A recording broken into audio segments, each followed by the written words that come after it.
Welcome. Excited to have everybody here with us for a great conversation today with Gen X. I'm David Stollman, president and co-founder of CampusSpeak, and excited that you're able to join us with these webinars to bring really interesting and effective conversations to empower student leaders and those that work with them to build better communities, build better students. And lots of our conversations will go deep into a topic that is new, and today is one I think will be especially interesting.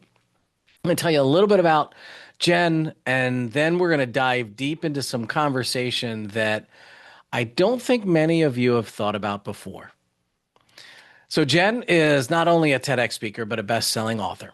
And as an expert over 30 years in helping people to learn and trust their body's intelligence, and to not only have a mindset excellence, but a body set excellence in the way that they approach community, work, and relationships. She's able to teach through her power of gesture students, as well as those that work with them, specific and tangible tools to access the emotional and kinesthetic intelligence and to understand about all forms of intelligence that allows them to be more successful student leaders, students, and humans. Jen targets not just incoming students to look at their college career and advance in strategizing, but those looking at making a pivot point and finding strategies to take mild success to advanced levels of success in all areas. She's the author of Your Body is Speaking. She's an educator and works with the National Dance Institute. And her high energy keynotes and coaching helps people become better people in many ways they never expected. So I'm excited to have Jen with us. And we're going to start with a little bit about we have a framework that we're going to go over, and we have really an understanding of what a problem is, what that solution is, and what that methodology of implementation of fixing that's going to be. But I want to start with, why do you do this? What brought you to the understanding that you can help people look through a different lens at their own bodies and the knowledge that is contained in that? What's the origin story of you doing this work? Well, first of all, thank you. Thank you so much for having me. I appreciate you and I appreciate your work.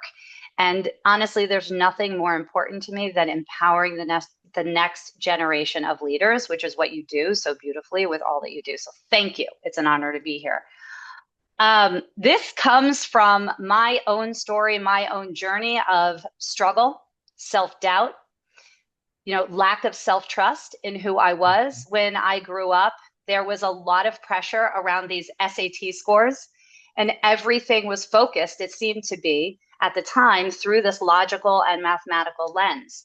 And it was a lens that I just didn't fit in because I learned differently. And I didn't understand what that was until much later. So for years, close to 2 decades, I carried a story about myself that I wasn't smart. And it really widened this gap of self-trust. And I knew underneath that there was more to me, but I didn't understand what that was. And I was too young. I didn't have the tools.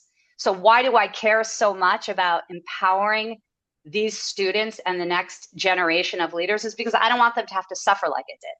I want them to learn sooner, faster, quicker, how to resolve this issue of self-doubt when we carry it and quickly transform it into something more empowering.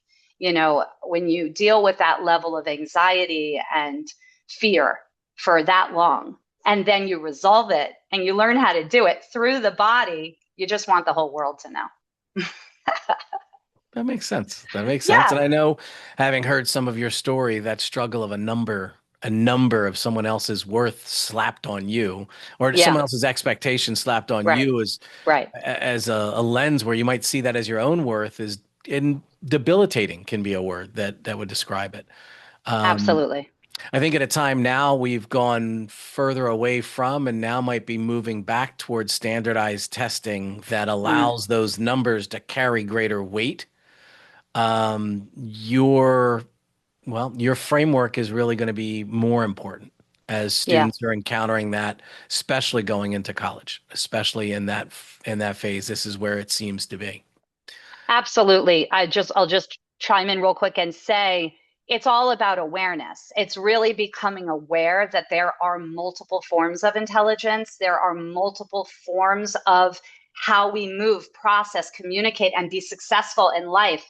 And it's really important from my perspective, not only to empower the students with this widened lens of what intelligence really looks like, but also teachers really sharing this knowledge with teachers because they're not taught. Many of them are not taught. So this awareness is incredible on multiple levels.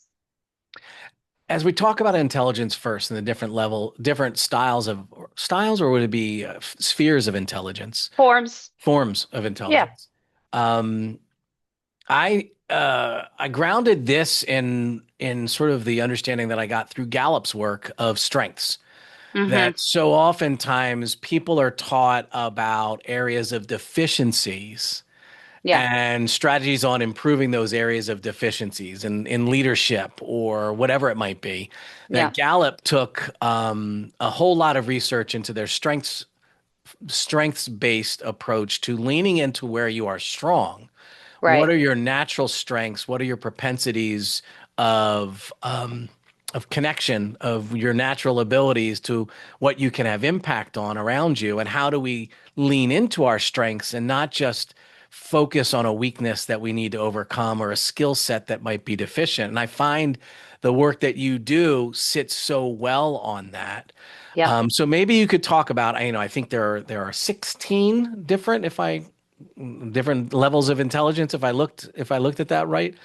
You know, Um, it's interesting because it's constantly evolving okay. because, we have this umbrella of emotional intelligence. And under the umbrella, there are many ways to describe it. And a lot of my work is informed and inspired by Daniel Goleman, who has studied and researched and written lots of books about emotional intelligence. So underneath that, there's 5 pillars that I can talk about. And then there are branches around emotional intelligence as a whole, because it's the inner wisdom, it's the innate wisdom, which connects to somatic, which connects to intuitive, which connects to kinesthetic. So there's a lot of angles. And I believe that as I'm seeing the awareness expand, there are different aspects being revealed. And so every time I turn around, someone's using another way to describe possibly the same form of intelligence or a new one. So it's a really beautiful time, and it's a real sense of awakening and understanding, which is really what we need so deeply, especially in this time of AI, when the artificial intelligence is taking such a lead, which is okay. We just have to hold on. We have to hold on now more than ever to that innate wisdom from within. So I'm not sure if that answers your question, but just that there are multiple. I study approximately 11, but I looked yesterday and there was a new one that popped up, and I was like, oh, someone's shaping it differently. So it's constantly evolving. So we're really at the forefront of this whole Yeah, concept and yeah, framework that's being developed right now. I think the yeah, interplay with AI, and everybody's talking about AI in so many ways, and yeah. and I think the skill sets that you're able to help someone understand and develop in themselves, and the framework of understanding is it's not a fight against AI and how AI is Exactly. developing. It's not 100%. and there are a lot of frameworks right now where people are talking about how AI is what it is and will be, but the human element is still and going to be continuously important in interactions, whether it's business or interpersonal or other, in community. But that the non-AI, the human element, is going to be the premier level of service, Right. that the baseline, the in the future, that the Waymos will be the base of what taxis and transportation will be, and the Uber with a person driving, that human interaction and that human element Right. of it was going to be the premier level. And so Yeah. I think what your work does is position people to be you know, at a place where they can add the most value in that added value level, where AI is Yes. still going to be present and still going to be Yep. dominant in many spaces, that human level, and you can help. people be at the highest level of their abilities. So I want to get into some of that. Yeah. Yeah. Um, when we talk about the problem and this self-trust Oh, gap, let's start talking yeah. about that a little bit. Yeah. What is that? And if we can, I know there have been so many, and I guess now a couple of years of conversation that talks about the imposter syndrome and that Yeah. internal feeling of imposter syndrome. And the way that I see what you're doing is putting a real framework and understanding that more than just a chucking out there phrase, some catch-all phrase, a real understanding of how this interplays, and then also how to deal with it more Yeah. appropriately. So, if you Yeah. could describe the self-trust gap, put it into that framework, and help us Yep. understand how it advances that basic idea into a much deeper level. Oh, I love this question. Okay, so first of all, I define the self-trust gap as the space between knowing and doing. Now, first of all, we need to understand that we have a knowing. We've just disconnected from that knowing. Everyone is born, in my opinion, and the research that I've done and the approach that I take is that we were there when we were born. We didn't think about what other people thought. We acted from whatever just we were called to do. We were children playing in a yard and not having a care in the world. And then life happens and we get disconnected from this knowing. And I believe that everybody has this self trust gap. It's just a matter of how wide is yours? How wide is mine? And how can we close that gap together? So, this knowing and doing. So, what gets in the way is societal pressures, is, parental expectations, generational expectations, our own interpretation of what things should look like. So we're constantly moving away from that. So that's the gap. And it's about how do we close it? Now, inside of that gap, that's when that imposter syndrome really gets hold of us. The thing that I do that I feel is slightly different than many is that I don't look at it as imposter syndrome. We've been taught and we talk about that word all the time, but I actually look at it as information about who we really are. Why does something from outside of us impact us so deeply? Why do we second guess ourselves? Now, we're not chasing the why, because I don't do that either, because we could be chasing for a lifetime. But it's about getting curious about those parts. Why did this gap happen? How can I learn from it? Because inside of that gap is our own personal story. We're impacted differently by social media. We compare differently based on expectations that were put upon us when we were growing up. So inside of that gap is our story. And I believe it's our responsibility to look at our story through this lens of curiosity and compassion. So rather than calling it this imposter syndrome and it's hijacking me, yes, it might. Yes, it might. And there's opportunity there. There's so much opportunity. And when we look at it like that, we shame ourselves less. We say we should be doing this and that less. We actually look at ourselves as individuals with a story that created a gap, and it's our responsibility to dive in, get curious, and understand so that we can close the gap. So I do that very specifically through a methodology. Did you want me to jump into that part yet? Yes, let's go into that. Yeah. Okay. So I'll start with this and say that one of the conditionings that we've had as a society is that mindset solves everything. Get into the right mindset so that we can, we were younger, win the game, or when we're older, close the deal, or have a great interview, or choose the right thing. And all of that is really important because mindset plays a huge role. It's just incomplete.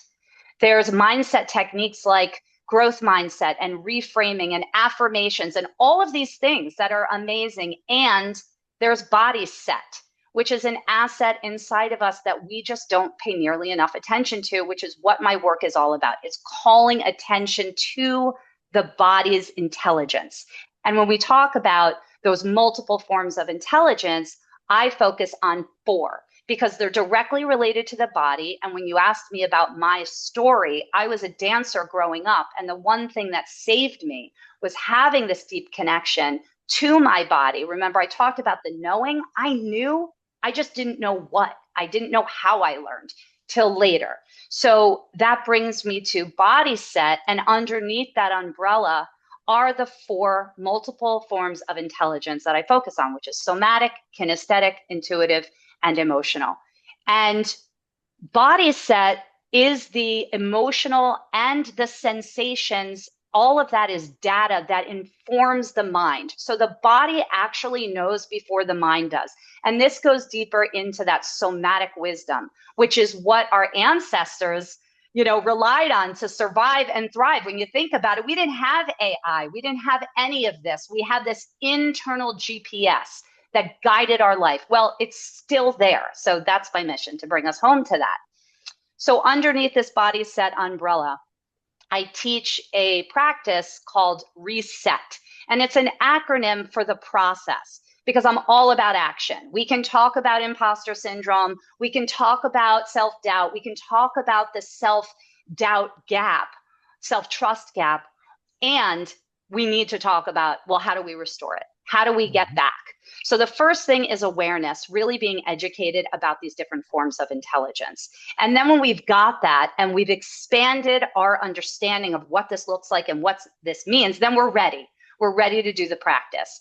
So the practice uses the hands. My practice is called the power of gesture, and we use it to reset the nervous system. So when students are feeling anxious, doubtful, in that comparison loop, again, all stuff that we embrace and we learn from, not judge and try and get rid of.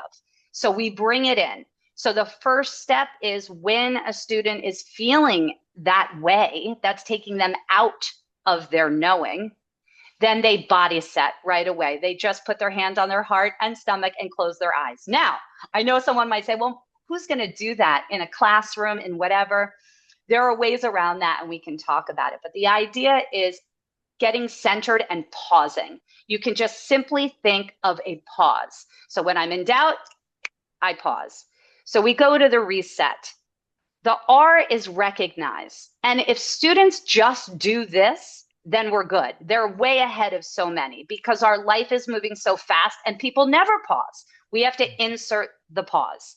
So the doubt happens, and then we start with R, which is recognize. That's it. Recognize where you are. Notice, no judgment. Like I was saying, it's not about why am I feeling this way. We're not chasing the why. We're just inserting the pause. So you pause and recognize. What am I feeling? Where am I feeling it? That's pretty much it. Then we move to the E, which is where we start using the hands. And the hands have this incredible relationship with the brain. The hands take up more real estate in the brain than any other body part. And there's this tissue on the outer layer of the brain, not to get too scientific about it, but there's this tissue called cortical tissue, which is responsible for our logical processing. And there's more cortical tissue associated with the hands than any other body part. So our hands are meant to help us communicate, process, express. So we recognize. E, we embody. So we use our hands to make a shape, which sends information to the brain. So we're honoring where we are. We are in that doubt. Typically, when we're in doubt, insecurity, when we're feeling less than in any other way, we contract, we go inward. So we use the hands to just honor that. So I'm just going to bring my hands into a fist as an example. So we're feeling doubtful. So maybe the gesture is this, using the hands to express how we're feeling. That right away just kind of calms the nervous system, because again, we're not trying to push it away. We're just holding it here. The S, which is the next step in reset, we see. This is where mindset comes in. We use our mind. We use the visualization technique to see ourselves in a calm place. When was the last time you were peaceful, calm, feeling empowered? We can think about that. When we think about it and when we see it, we feel it. That happens. So we intentionally see, use the mind to then feel. Mm-hmm. So the second E is using a gesture of expansion. We release, we see the peace, we feel the peace, we feel the joy, whatever it is. And T is transform. I explained it, it's long, but it happens in literally under 3 minutes. You reset, R, recognize. E, embody with the hands, the first gesture. S, use the mind to see yourself standing in front of a class, giving a presentation and doing a great job. Going to a party the night before and feeling great. Then second E, embody with a gesture, release it with expansion, and T, you just transformed. And basically what this does is it brings the nervous system into a calm place because again, we're not trying to push it away. We're honoring the sequence. We're honoring what this innate intelligence is doing, and then we're transforming it to create something that's more empowering. And I want to just add this last piece. The reset is directly connected to emotional intelligence. Like I mentioned before, Daniel Goleman, he talks about 5 pillars of emotional intelligence. And the first one is self awareness. And that's what R is. R is self awareness. You are recognizing where you are. The second pillar that Daniel Goleman talks about is self regulation.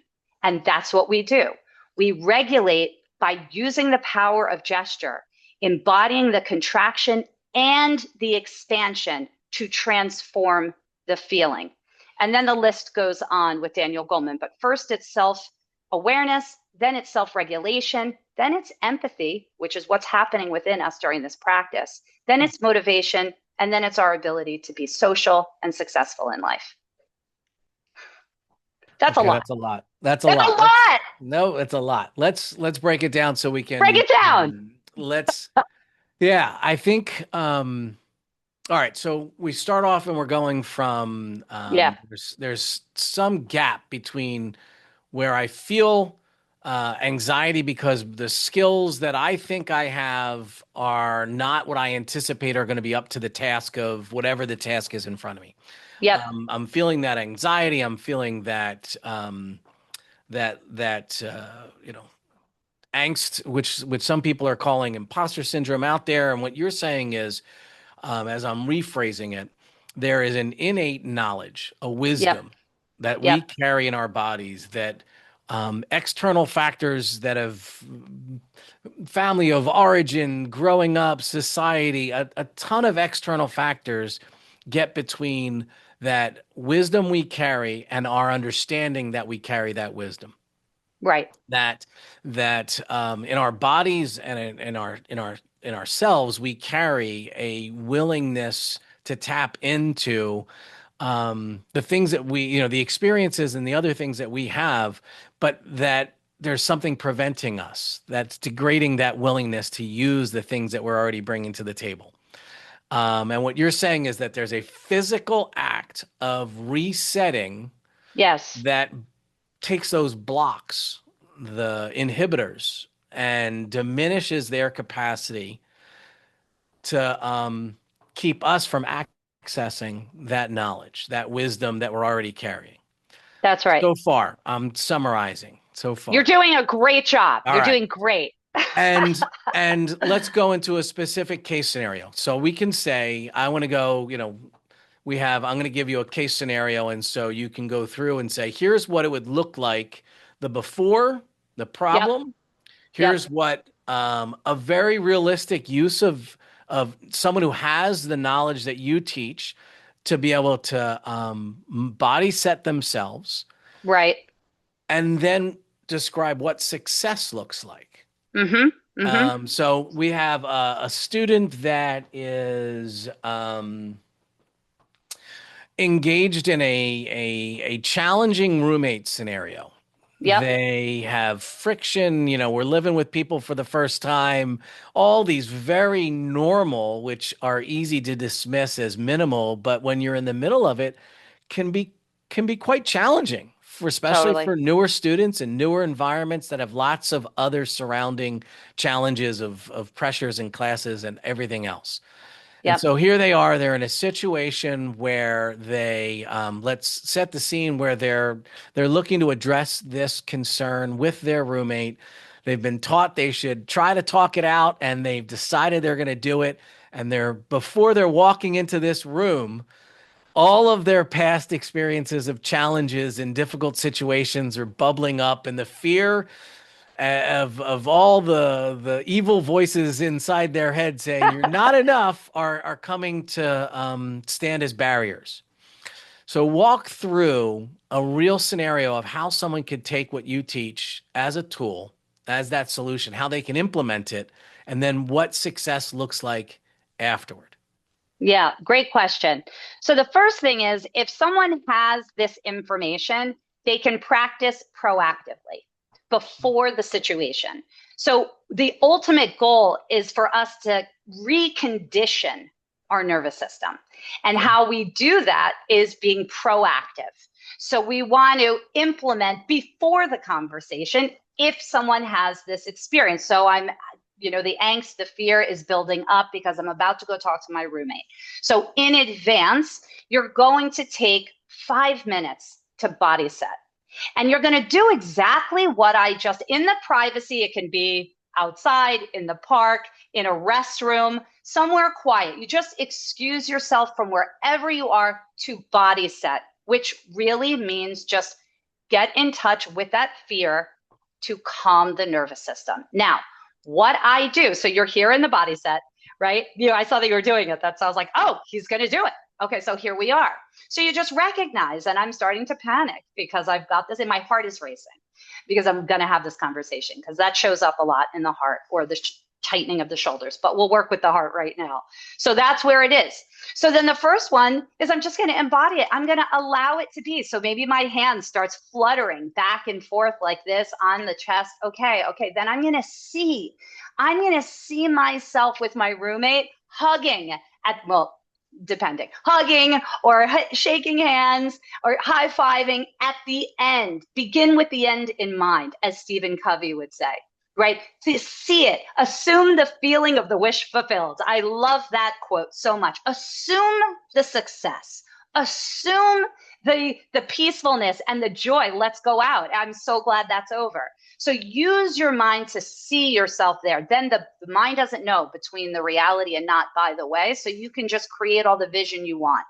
That is inspiring the feeling of peace. Then, so you take that flutter, you see the success, it calms down, and then you do the second gesture. Maybe your hands go out, maybe you relaxes down, or maybe just stays right here on your heart and it's no longer fluttering until you transformed.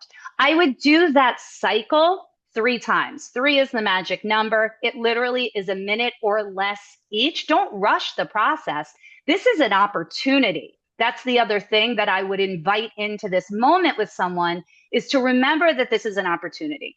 Because what you're teaching yourself, right, every student, is the skill that's going to make you successful after college. Because this is what leadership looks like. Being able to calm the nervous system so that you not only can walk into a room with a roommate and have a tough conversation, you can walk into a meeting when you're about to present, or you walk into an interview and you're so confident that you can just do it forever, or you're about to, fire someone in a job down the road. Like, this is setting yourself up. So that is why this is so essential now. So just knowing that for students to be like, oh, this is actually a tool that's going to help me for the rest of my life.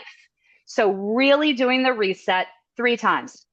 And that's what I would say. Now, that's a lucky scenario because they have the moment to take the space before they walk into the room and have the conversation. Mhm. What if a student is about to give a presentation and they're sitting in their seat and they're like freaking out because they're about to get up in front of, 50 people to present? And that, right? Are we going to really close our eyes and body set and do all the things? Probably not. But again, if you've done this proactively and you're conditioning yourself, this is going to be the default. Your body's going to understand what you're doing, so it's going to kick in quicker.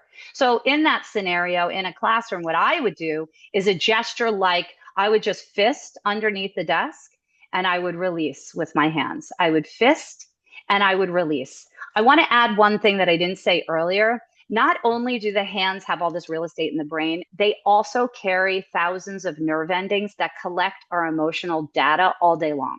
So your hands are receiving that angst. And the power of gesture, this body set practice, it interrupts the pattern.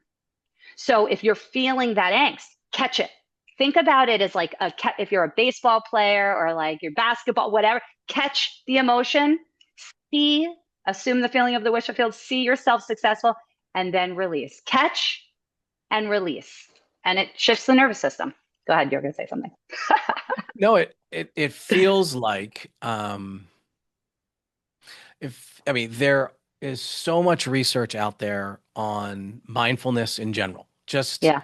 mindfulness and the physical and emotional benefits of practices of mindfulness. Yeah. So that research base is pretty deep and pretty wide, and it Yeah. feels like you've built a strategy that taps into the realities that they've all found in that research.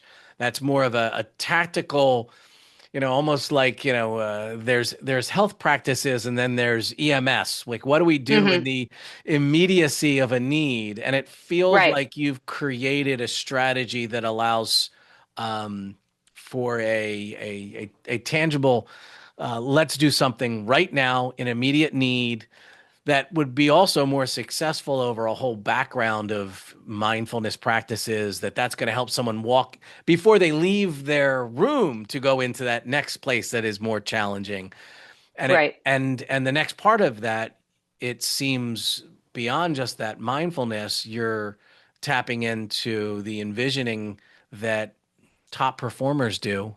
When they're in the locker room before the Right. Super Bowl, my Philadelphia Right. Eagles before the Super Yeah. Bowl are there and they're looking at what each play they are involved in will look like, and they're That's right. envisioning their role at the end of that play having been completed their role, what that does and how they feel as the accomplishment. And it seems like you're weaving together two pretty deep bodies of knowledge and practice Yeah. into something that's really accessible to a sophomore walking into a really tough test at a community college that they may have never felt like they were a student that was going to get to college in the first place, and all of that weight is sitting on them, and it's a real tangible accessible strategy to Yes. help them truly perform at their best. Yeah, there's so many things in what you said, but a couple things I'll just talk to. One is this isn't just about quieting the mind. This is about taking action. This is totally action oriented. It is really important to quiet the mind. It is really important to calm the nervous system. And in my work, it's like so that we can fill in the Mhm. blank, so that we can have that successful conversation, so that we can nail that interview, so we can create a team that's going to be incredibly successful at work. So, whatever you name it, fill in the blank. So, that is why this is. I am combining several different bodies of work. And thank you for noticing that. And the other thing I want to mention is I've worked closely with a neurologist, Dr. Ryan Williamson, and he's gone through my practice several times to understand why it worked. And he's given me a lot of language around this. And one of the things that he's saying is that this mindfulness piece, this breath, this relaxation is paired with the gestures. And when we do that, it stimulates the vagus nerve, right, that runs down our body, and it signals safety in an interesting way, in an embodied way. The embodiment piece is the key to me because, and that comes from my background as a dancer. I understand how the body can communicate. I understand how the body can calm us. I didn't, now I do. So that's the, by the way, that's also the kinesthetic intelligence. Mhm. Kinesthetic intelligence is the physical body's ability to help us communicate, process, be successful. Athletes, surgeons, artists, musicians, anyone using the body. But the thing that I'm saying is we all have it. We just need to have an awareness about it and understand how to use it as a tool. So, anyhow, yes, I'm bridging a lot the mindfulness, the embodiment, and the action oriented mindset to go do what it is we need to do. Well, and that was the third area that I had been thinking about is really what you're talking about. It's um, what I connected to body's intelligence and the knowledge that you talk about and I would say wisdom that you talk about our bodies carry ties right into, again, a huge body of research on the the body that carries. whether it's disease, stress. You look at how stress manifests in people's bodies, and maybe it's they carry it in their shoulders, and it Yeah. creates a mechanical issue in the way that Right. you are, able to access the physical abilities of your body. It's not just that this is a different way of baselining, a different way of setting a new baseline for your body. What you're saying is that this allows blocks, this allows the challenges that are the hurdle between you and your peak performance so that you can baseline in a different way, allowing you to springboard, allowing you to access all the Right. potential that you have. And Exactly. it really seems to tap into, again, all of that research that talks about how it's not so much a psychosomatic, but the link between body and whether it's healing or Yep. it's in general health. It's all of those things that have been researched in depth. You're tapping into all of those in a way that empower a particular person at a particular time to set a new baseline right then and there and be Yeah. more successful over time in practicing that, to be Absolutely. able to perform their best walking into what's right ahead of them. Exactly. Absolutely. Absolutely. It's really a shift in perspective. And it's an awakening, and it's a widening and awareness of a path that many people are not talking about. And that's why it's so critical, especially now, because so much is getting inside of that gap. And I know that this practice can close it as long as we remain open. And what I've seen from the students that I've worked with and the adults, because like I said earlier, we all have this gap. It's just a matter of how wide is yours. And so let's just not pretend. Let's be human. Let's learn and let's get connected so we can like create the world that we want.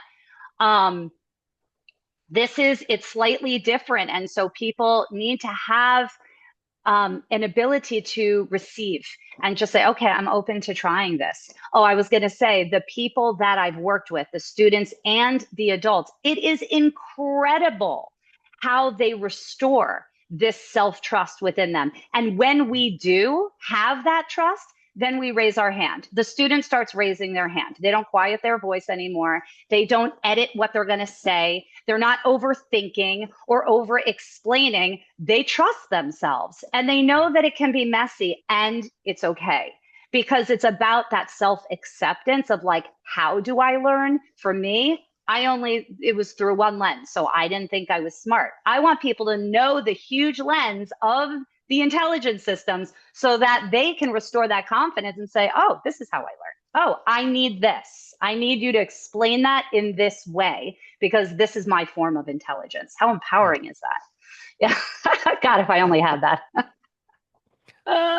It's okay. I I wouldn't be can doing the work I'm doing.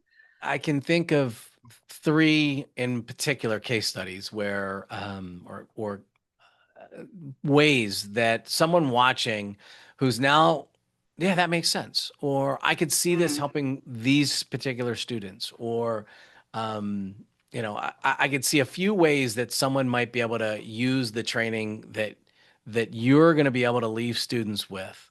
mm, I could see a great case study of them using you in new student orientation. Students hmm. starting off their college careers, Yeah. understanding these specific strategies to allow them to navigate each and every one of those challenges that they're going to face that are, I mean, that's the benefit of college is putting you into those challenging situations. It is the Right. feature, not the bug. It's not the challenges that are a bug, but the point of being there. And so I could see you being a really important aspect of new student orientation. I Yeah. could see some leadership training, whether it's RAs or just student leaders, to be able to Yeah. understand how, like you said, they can raise their hand more effectively. Right. So that leadership summit or it's the RA training and those areas of developing skill sets in that, loosely called emotional intelligence capacity. Right. And then I could also see you working with athletics. I could see coaches and athletic communities pulling you in to talk about prepping for peak performance in Yes. realistic terms, how they can, especially athletes that I would guess, I don't know any research on this, but I would guess are more leaning in a kinesthetic way of knowledge that fits. That's what allows them to be so successful as athletes. I would guess there's a corollary there. As athletes. Yeah. Oh, Um, absolutely. that those sort of skill sets to prepare for peak performance are three particular areas where I could see someone watching bring you in and do some training that could help the students leave the room better. Yeah, Um, absolutely. I was just something that came to mind too is that it's a practice. Yes, the reset is a methodology to follow. The power of gesture is a practice to use every single day. So you said case study, and it would be fascinating to me to talk to the freshmen coming in and follow their journey and yeah. see what happens and how they handle their situations that they're faced with and how they handle making decisions, even though they're feeling pressure from their parents. Like, how do they carve their path and what does that look like? And Mm. same with the outgoing seniors. It really is a tool for all of us. And I see it in all the ways and how the intelligences transfer in how we learn. Because, yes, athletes and kinesthetic intelligence, but kinesthetic intelligence helps them in other aspects of their life as Sure. well. So, to not take it for granted that that's what makes them successful as athletes, it can also make them successful as a student in other ways. So, how to Sure. transfer that skill would be a really interesting conversation to have too. Well, I think this was a really interesting conversation, Me and too. I really appreciate you engaging in just, we're, only so deep into this that I know when you go on a campus and you work with professionals and work with those students that it gets both deeper and more practical, deeper Yes. and more, and really it's the tactical ideas of how and not just why does this work, but how we can make it work and that Right. implementation. Right. So thank you for spending the time with us. Mm, thank I you. appreciate you being able to help those that are watching help their students become better for having Mm, shared this time. And that's all we can hope for. And absolutely. I hope you can think about those ways that bringing Jen in will leave your students walking out of the room better with skills that are going to make them more successful in all areas of their life. And I also hope that you will join us for our next webinar, and we'll be sending out information. Of course, you can always check out at campusspeak.com, whether it's just to bring Jen to your campus or to look at all the other programs that we have and the speakers that can support you. And of course, we'll continue in another conversation soon. So thank you so much for being here with us today.